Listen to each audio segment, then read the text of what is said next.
Bonjour et bonsoir. J'espère que vous allez bien. Moi, de mon côté, ça va. Bienvenue sur la chaîne du Psycho Spirit. Merci pour les nouveaux abonnés. Merci pour ceux qui likent les vidéos. Très important. Ceux qui les commentent et ceux qui les partagent. Vice versa, je n'arrive pas à m'en sortir. Quel est le problème, madame? Oui, vice-versa, vous savez, j'ai été déçu par un homme. Et pas seulement un seul, plusieurs hommes. Et le dernier était même un pervers narcissique. Oui, vice-versa, j'aimerais fonder une famille. Il y a les hormones qui sont déjà en train de chambouler et je suis vraiment très triste. J'ai pas d'enfant. J'ai fait mes études, mais quand j'ai rencontré ce pervers narcissique, ce petit enfant des ténèbres, tout allait bien. Et j'ai beaucoup misé sur lui. Mais maintenant, je me retrouve seul et j'ai la pression de ma famille. Oui, j'atteins déjà un certain âge où ce sera très difficile d'avoir un enfant. Je suis vraiment très déprimé et vice-versa. Oui, je suis mal à l'aise. Quand je regarde à gauche et à droite mes copines, mes amies d'enfance, elles sont toutes mariées, elles ont des enfants. Moi, j'ai de la peine même encore à sortir avec elles.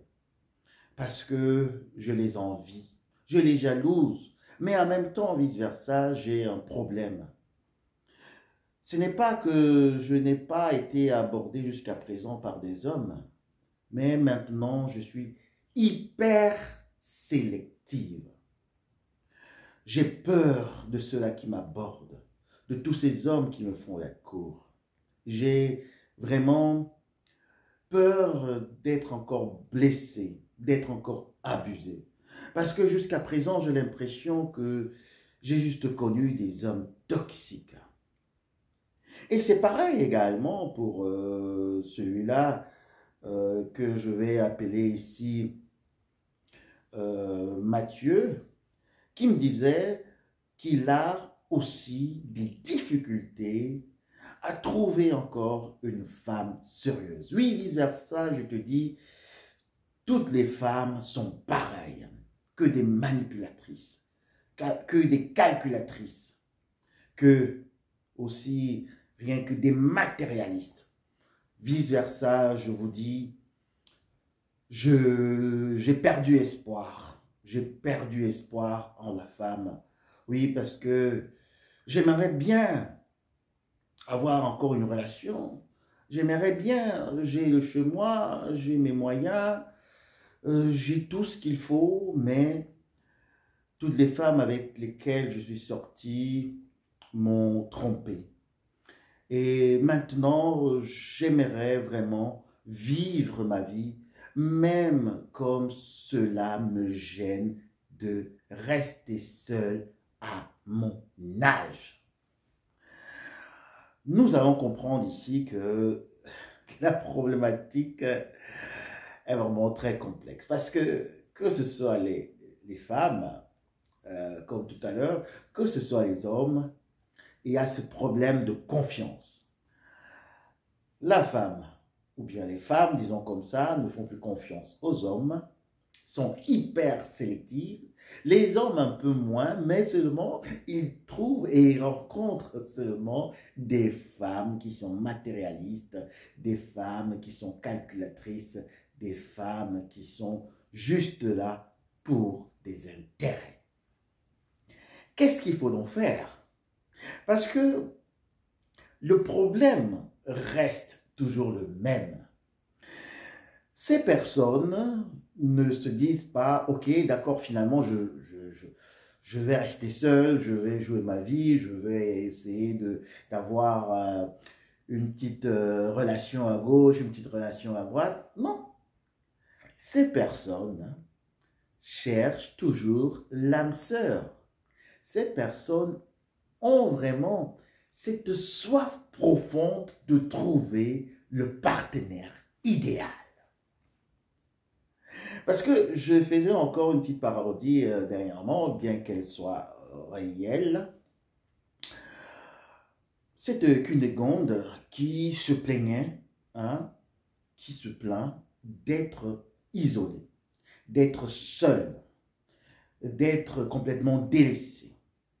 Et à la fin, elle dit qu'il faut être seul, c'est préférable d'être seul que mal accompagné. Mais en même temps, dans une certaine contradiction, elle voudrait également être accompagnée. Comment trouver le partenaire idéal?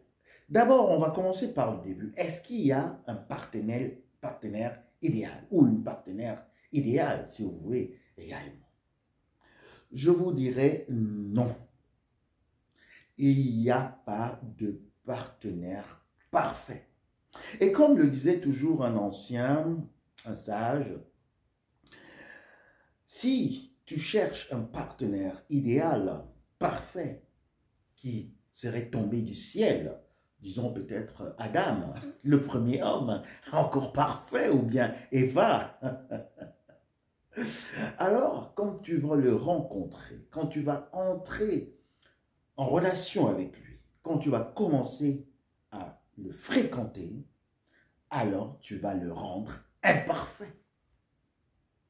J'espère que vous comprenez ce que ça veut dire. Ça veut dire que même si vous trouvez quelqu'un de parfait, rien que votre mindset, votre état d'esprit est déjà imparfait et va pousser cette personne également à avoir des imperfections. Et pourquoi? Parce que vous serez très exigeante ou exigeant. C'est ça le vrai problème. Être très exigeant. Alors, quand on va revenir sur Cunégonde voudrait lui poser la question, justement, quel type d'homme tu voudrais avoir, que tu cherches, que tu penses qu'il sera idéal? Écoutez, monsieur vice-versa, j'aimerais qu'il soit poli, j'aimerais qu'il soit intelligent, j'aimerais qu'il soit bien éduqué, j'aimerais qu'il soit empathique, j'aimerais qu'il soit ouvert, j'aimerais qu'il soit assez pratique pour les travaux de la maison, j'aimerais qu'il soit familial, j'aimerais qu'il soit mon ami, j'aimerais qu'il soit également mon conseiller, j'aimerais qu'il soit mon psychologue, j'aimerais qu'il soit mon partenaire, j'aimerais. Et il y a une liste qui est vraiment très longue. Donc, ça veut dire beaucoup de critères. Et j'aimerais en même temps qu'il ne soit pas PN. Et quand on va aller chez l'homme, l'homme va dire, j'aimerais une femme calme, j'aimerais une femme compréhensive, j'aimerais une femme qui s'occupe de la maison, j'aimerais une femme qui me donne également mon espace. On va constater que les hommes sont un peu moins sélectifs, mais les femmes sont hyper sélectives et surtout quand elles ont été déjà dans des relations toxiques, des relations merdiques, des relations foireuses et qu'elles n'ont rencontré jusqu'à présent que des vipères, des zombies et aussi des cafards ou des rats. Donc, quand une femme rencontre un homme et qu'elle voudrait vraiment avoir une relation avec celui-ci, si cet homme va juste être un peu maladroit, que ce soit dans le timing, ça peut être un message, un SMS qui n'est pas bien rédigé, alors, comme elle a déjà été mordue par un rat, par un serpent, par également un zombie, elle va directement se représenter quelque chose de très dramatique parce qu'elle a été traumatisée. C'est ça le vrai problème, le traumatisme post-relationnel dont beaucoup de femmes et d'hommes n'ont pas encore été guéris. Et c'est ce qui les empêche à pouvoir rencontrer l'âme sœur. c'est ce qui les empêche à pouvoir rencontrer justement le partenaire idéal. Parce que le partenaire idéal, disons, c'est quelqu'un de sain. Vous, vous êtes un blessé, vous êtes une blessée de guerre. Qu'est-ce que vous allez pouvoir l'apporter de plus? Rien du tout. C'est plutôt votre partenaire qui sera obligé de penser vos blessures de guerre. Donc, des relations foireuses, chaotiques, merdiques que vous avez eues dans le passé. Et c'est pareil pour les hommes. Donc, nous voyons ici que l'important, c'est d'abord de guérir de ces blessures. Guérir de ces blessures, de ces traumatismes post-relationnels est une condition sine qua non. C'est vraiment très important de pouvoir faire le bilan de toutes ces relations qu'on a vécues et de passer à autre chose. Vous ne pouvez pas tirer le boulet de vos déceptions passées dans les nouvelles déceptions, dans les nouvelles relations qui vont devenir également des déceptions parce que ça ne marche pas. Ça ne fonctionne pas. Vous avez encore tous ces mauvais souvenirs que vous avez vécus avec cette vermine, avec ce rat, avec également cette sangsue, ça pouvait être une femme, cette vipère ancienne. Et vous amenez tout ce bagage qui est rempli de merde, de mauvais souvenirs, de traumas dans la nouvelle relation. Qu'est-ce que vous pensez? Vous voulez rencontrer un homme, vous voulez rencontrer une femme. Mais rien que à la petite incartade, à la petite fausse manœuvre, vous allez commencer à mal interpréter les pensées et aussi les agissements du futur sans vous en rendre compte et vous allez également faire un drame. Et c'est pour cela que les hommes vont vite vous abandonner. C'est pour cela que les femmes vont vite vous quitter. Parce que vous tirez encore toute cette poubelle des relations passées jusque dans le présent et vous voulez en même temps tirer cela jusque dans le futur, donc dans votre avenir. Et vous constatez que c'est très difficile. C'est très difficile et on va même dire que ce sera impossible pour vous de trouver l'homme ou la femme idéale. Parce que vous-même, vous n'êtes pas idéal. Vous n'êtes pas parfait. Et nous avons constaté justement que on va dire, cette raison qu'ont les femmes et les hommes par rapport aux critères est en fait une manière de se protéger. Parce que quand on a été, comme le dicton le dit, quand on a été mordu par un serpent, on a peur même d'un ver de terre. On a peur même d'un ver de terre. Donc, en fait, on se surprotège. On a peur. Et quand on a peur, on ne peut pas affronter des nouveaux challenges. Quand on a peur, on ne peut pas se surmonter dans les relations. Ce n'est pas comme dans le cas, peut-être, on va dire, de la vie courante. Parce que la peur envoie également des signaux.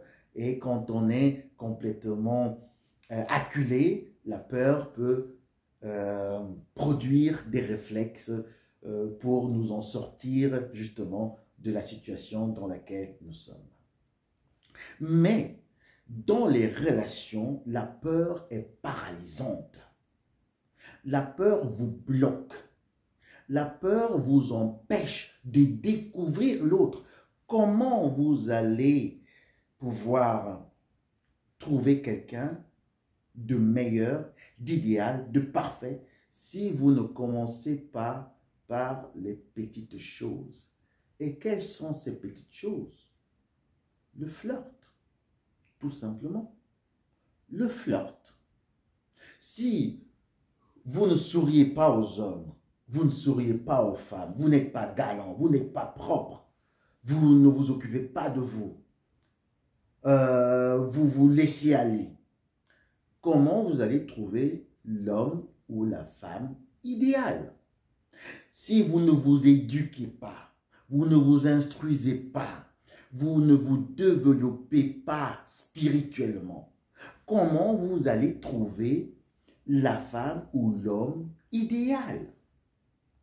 Vous pensez que le partenaire idéal va venir vous trouver sur votre canapé? Oui, vice-versa, moi je suis maintenant seul, je vis pour moi, oui. Je n'ai plus besoin de fréquenter des groupes, ceci, je ne vais même plus au restaurant, je ne vais plus au ciné. Mais le partenaire idéal ne va pas venir entrer, s'infiltrer dans votre maison. Si vous cherchez un partenaire idéal, une partenaire idéale, alors vous devez déjà même enlever ce mot d'idéal. Vous cherchez un partenaire, point. Vous cherchez une partenaire, point. Et c'est tout. Et c'est à vous maintenant de mettre tous les éléments en jeu afin que vous puissiez aussi, on va dire, c'est peut-être une expression assez banale, mais on va dire pour que vous puissiez attraper le bon poisson. Il faudrait que vous vous mettiez, que vous vous engagiez et que vous ayez la volonté de pouvoir entrer en relation et, comme j'ai dit, d'abord même de commencer à faire connaissance avec le genre opposé. Parce que quand vous dites, comme Cunégonde, comme également Mathieu, que vous vous êtes renfermé, vous ne fréquentez plus des groupes, vous n'allez plus peut-être dans un snack pour prendre un pot avec vos collègues, vous n'allez plus danser de temps en temps un samedi comme ça, tous les 3 mois, tous les 6 mois, pourquoi pas, vous n'allez plus dans des vernissages, dans des galeries où il y a du beau monde, vous n'allez plus faire des petites promenades dans des parcs, vous restez chez vous, mais vous pensez que le partenaire idéal, il va tomber du ciel. Mais c'est vraiment à rêver. Vous allez passer toute votre vie à attendre cette personne qui ne va jamais venir, qui ne sera jamais là. Mais en même temps, ce que vous oubliez, c'est que le partenaire qui serait même, on peut dire, idéal pour vous, parce qu'il n'y a pas de partenaire idéal, hein. En lui-même, l'idéal n'existe pas. Il est plutôt idéal à vous. On est idéal, il y a un idéalisme par rapport à certaines attentes. Donc, il n'y a pas d'idéalisme absolu. Ça n'existe pas. Idéalisme absolu, ça n'existe pas. Donc, ce que je suis en train de dire, c'est que le partenaire même qui pourrait vous correspondre, c'est ça la meilleure expression, le meilleur terme, va passer devant votre maison, mais vous allez le louper. Parce que vous n'avez pas souri, vous n'avez pas pu sourire, vous n'avez pas pu dire bonjour, vous n'avez pas pu regarder quelqu'un avec une certaine bienveillance. C'est ça, il faut déjà cultiver le côté positif en soi. Il faut être quelqu'un qui a une posture d'ouverture au monde. Et comme j'aime bien dire à ceux qui viennent vers moi pour nous demander des conseils à ce sujet, vous n'avez pas besoin automatiquement de dire, voilà, c'est un partenaire avec qui je vais habiter, avec qui je vais avoir des enfants, avec qui je vais me marier. Non. Il faut que vous commenciez par la première marche d'escalier. D'abord le flirt, l'amitié, la sympathie, les échanges. la construction, voilà, les petites sorties, petits restos. Et tout. Mais vous n'avez pas besoin de quitter l'IA de 0 à 100. Et c'est ça le vrai problème. J'aimerais avoir le partenaire qui est, comme j'ai dit, avec toutes ses qualités, qui est propre, qui est intelligent, qui est avenant, qui est empathique, qui est bienveillant, qui est ceci, qui est cela. Mais vous n'allez jamais le trouver. C'est à vous de pouvoir également donner ce que vous avez de meilleur à quelqu'un pour qu'il puisse devenir meilleur. Vous attendez que le partenaire idéal va venir guérir vos blessures de guerre. Non, non, non, non, non, mes amis, ça ne marche pas comme ça. Le partenaire idéal doit être celui-là que vous allez mettre à une certaine, on va dire, à un certain niveau comme vous. Donc, vous allez également lui apporter certaines choses pour combler ses manquements. Et c'est pour cela que je dis, il ne sera pas idéal dans l'absolu, mais il est quelqu'un qui vous correspond. C'est comme un puzzle. Vous apportez vos pièces, il apporte ses pièces et vous les mettez ensemble et après, ça donne une bonne figure. Donc, ça veut dire que si le partenaire il est déjà plein, il est déjà parfait, alors là, vous ne pouvez pas combler un partenaire idéal, parfait. Il ne va même pas d'abord vous choisir. C'est ce que je disais au départ. Si vous trouvez un partenaire idéal, parfait, il va fuir. Parce qu'il va découvrir que vous êtes encore enfermé, vous avez encore des blessures de l'enfance même, vous avez les blessures de vos relations passées et vous avez peur des challenges. Alors, pour clore cette vidéo, essayez de vous ouvrir, tout simplement, vous instruire, vous éduquer, vous faire belle, propre. Essayez de rencontrer des gens très importants. Et aussi, soyez spontané. Soyez spontané. Donc, ne demandez pas de trop. N'exigez pas de trop. Prenez ce que l'univers vous accorde. Si quelqu'un veut juste avoir une amitié avec vous, alors essayez on va dire, d'étudier ce cas, mais ne vous fermez pas aux offres. Parce que si vous ne pouvez pas gérer les petites choses, comment vous allez pouvoir gérer les grandes choses? Si vous ne pouvez pas gérer les hommes, les femmes que vous considérez être inférieurs à votre statut, comment vous allez pouvoir même gérer ceux-là qui seraient même à votre statut? Ce ne sera pas possible. L'important est d'abord de guérir de ses blessures, de pouvoir se développer et aussi, après, de s'ouvrir et de commencer à faire ces petites expériences. Parce que vous ne pouvez pas directement aller jouer contre Manchester United si vous ne pouvez même pas jouer contre la 5e division de votre quartier.